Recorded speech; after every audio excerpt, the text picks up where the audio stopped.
Welcome back to our Carinine. We're sharing in a conversation with Mr. Larry Gibson.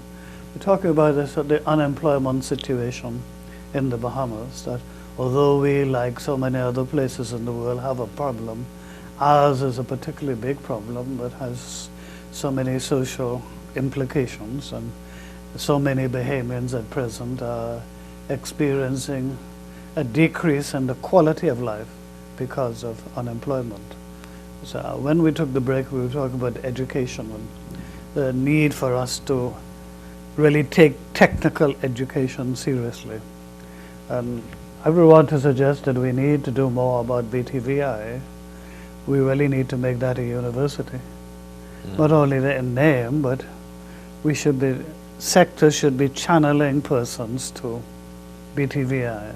I mean, I mentioned a bit about cars, but your air condition, every area of technology at present has become almost second place in most homes and for most families. And we suffer from a deficit. We don't have the trained persons to look after what needs to be looked after.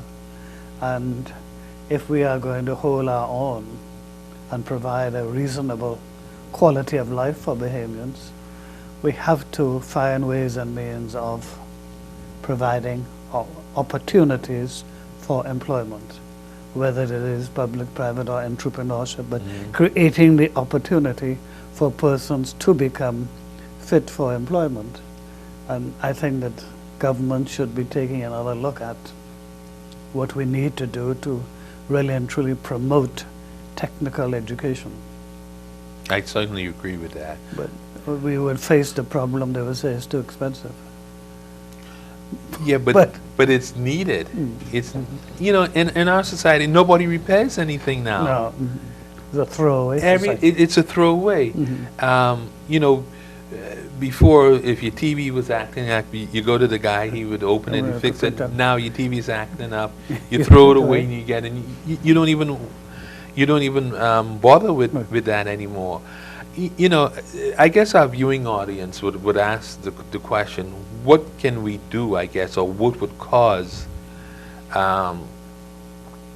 the private sector to step up? Because, you know, in the Bahamas, we tend to say government's supposed to do everything. What would cause the private sector to step up? The private sector is very cautious now. Extremely cautious.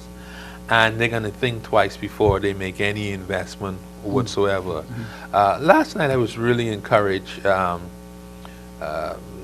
Commonwealth Brewery. Yes, I watched that thing on TV too. They committed over what the next $500,000. I think it's over the next 5 or 10 years. Yes. Okay, so it's while the $500,000 is a nice big amount, it's a manageable amount. They're going to do every year, I think, over the next 10 years.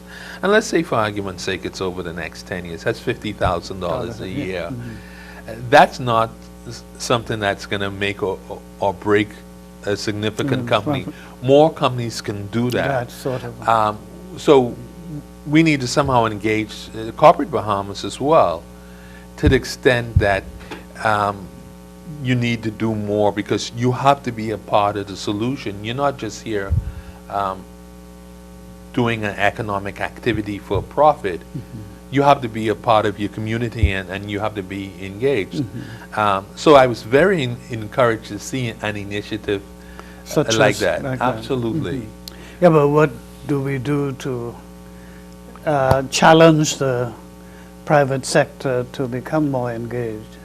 Because they are involved in the economy, and most businesses are making a profit. Right. And we need skilled persons to keep the economy going. There's no company that can function without the expertise. Right. Some would not require the normal, but they still need technical people. You know, part of it too, I mean, could it be our tax system? The way we go about raising taxes and what have you. In the States, and you know, in the developed countries where there is some sort of corporate tax regime or what have you, they then have they can write off against their tax liability certain contributions and what have you. That is the reason that they tend to be more socially responsible and socially reactive. In our system, where it's still largely, you have VAT, which is still a new tax, but it's a small amount. We're still largely in a tax-free environment like that, so they have no incentives. If somebody were to say to you, Bishop Gomez, against your income, the taxes you're paying on your income, let's say you're paying property taxes, okay, and let's say you're paying $1,000 a year. You can say you can make certain qualified deductions up to $500. Then you would be more apt to make a contribution to whether it's a charity or whether it's even job creation or what have you as a business. So our tax system as it is does not readily lend itself to that degree of corporate citizenry, that degree of corporate engagement, corporate involvement. Now, I can also say that our tax system is evolving towards that. Quietly, and eventually it will. And eventually it will be there. Yeah, because I've lived in Barbados where we had when we had income tax, the property tax, and the corporate tax for businesses, right? And VAT was introduced, and income tax, and all of that goes on. That's right. But they do have some. You can get concessions, for example. Medical and life insurance and things you can get deducted from your income tax, but there's some incentives to do things. But I believe, though, that the private sector in the Bahamas has been spoiled because we are a low tax area compared with certainly the rest of the Caribbean. Right. I mean, in terms of the taxes that are levied on businesses, that we have more legroom, as it were, in our society for the businesses to become more socially conscious in terms of doing things. But I think eventually it's in their own self-interest, because the more qualified, if we can assist in qualifying Bahamians technically, most businesses will automatically benefit. Yes, in terms of being able to utilize these skills. Absolutely. So that you're acting in your own self-interest from that point of view. But the other point of view is the more sociological one, that this ad, I smile every day now with the Stronger Bahamas ad on TV, but the more we can do to deal with the social problems of the country, the more at ease we can become. Given the state of crime and violence in the country, anything that is given towards improving the quality of life is a bonus.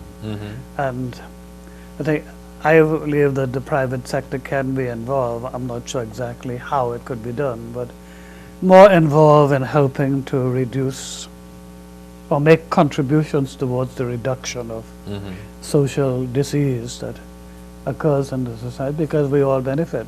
Yeah.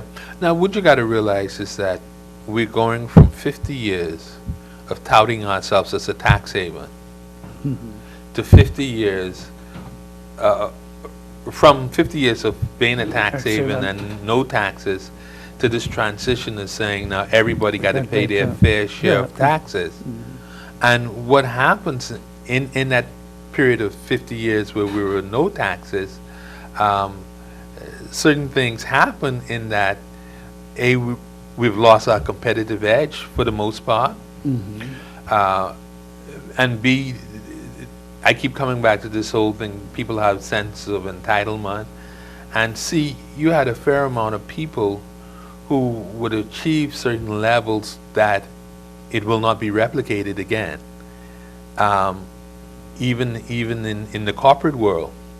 Certainly in the offshore companies. Yeah, it's going to be, you're not just competing with the 20 Bahamians who are coming back with a first degree. You're competing globally. Companies do not Now they're not looking at, okay, this is my operation in the Bahamas, this is my operation, period. Correct. I need 5 people with this skill, 10 people with that skill. And at the corporate level, they don't really care where those 5 or 10 people come from. They just want the right resources in the right places. So this presents a challenge, particularly for small island states. The other challenge we're going to have going forward is that you're now seeing countries actively advertising in these smaller, come and immigrate. But they cherry picking who they're inviting. So what's going to happen is then The brain drain. yes, you're going to find the people who can move the Bahamas forward. Those are the ones who are being targeted, and then you're left with this whole vacuum. So really, what then happens is that whomever is the government, you have to really spend a lot of time on planning. You see, even the nature of governance in the Bahamas, you know, and I keep harping on this point. We need to invest in planning, long-term planning, and long-term strategizing. You know, this whole thing is, well, you know, when you're in opposition, you can say any outlandish thing. Well, some people seem to believe that that's what opposition means. Right, but Which is- it doesn't, you it know, doesn't mean- there's a responsibility. Ability, yes. Okay, so now that you make all of these promises, you become government, you can't do exactly what your predecessors were doing.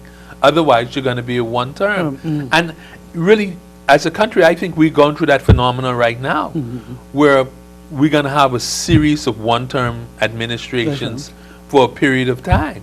Until the dust settles. Until it settles, exactly, and then you'll go back to where, you know, you're trying to be transformative with the economy and what have you. The other thing is that we have a limited talent pool, and it's all hands on decks. After the elections are done, you got to utilize the best skills in the country, irrespective of their political whatever. Affiliation, yes. You got to invest in Bahamas Inc. After the election, we're all Bahamians, and we all have a vested interest. And we need to be challenged, and we need to do some things differently and not be afraid. I mean, we were talking earlier before we started taping about this whole thing with civil service and civil service reform, and you know, the fact that Barbados in the region took it on head on, and they did some massive restructuring. I don't see the political will for something like that in the Bahamas in the foreseeable future, but that's clearly needed. Well, we need to do some housekeeping. Yes. And also some honest recognition of what we are capable of. And also admit that we have been overambitious in terms of our expectations. Absolutely. And I think that's one of the biggest problems in the Bahamas, because most Bahamians expect to be in a much better position than is reasonable to expect. That's right. At certain levels. And I think that politically that's difficult to deal with, because you're really saying that if you take the necessary action, you're really voting yourself out of office, because the public response is going to be, they're not going to look at the overall benefit or the long-term planning you mentioned about how it's going to affect the Bahamas generally. They're looking at the more immediate thing, this is how I benefit and what is in it for me. Right. So they aren't all that concerned about what's in it for the Bahamas. It's what is in it for me. You know, you're quite right. And let me also just introduce the whole concept of expectation. Yeah. When I grew up, when I was in high school, I guess, all I had to do is finish high school, go to college or go to night school, and I was guaranteed that I would have a better standard of living than my parents, that I would make more. Now, and we've had that now for 20, 30 years. Okay? What is now happening is that the little Johnny now he would be hard pressed to replicate anything near the level of success that his parents would have had. So that cycle is broken, where you're almost guaranteed you're going to have to go out there and you're going to have to work for it. All right? And it's almost that little Johnny now is in a position where he was brought up at a certain standard of living. He's not going to be able to replicate that on his own. And the playing field has been dramatically Absolutely. altered. Right. Dramatically altered. Right. Now, little Johnny isn't a total fool. He can try to stay home home. and milk his parents as long as he could. Well, we must take our second break at this point. We'll have to come back to this.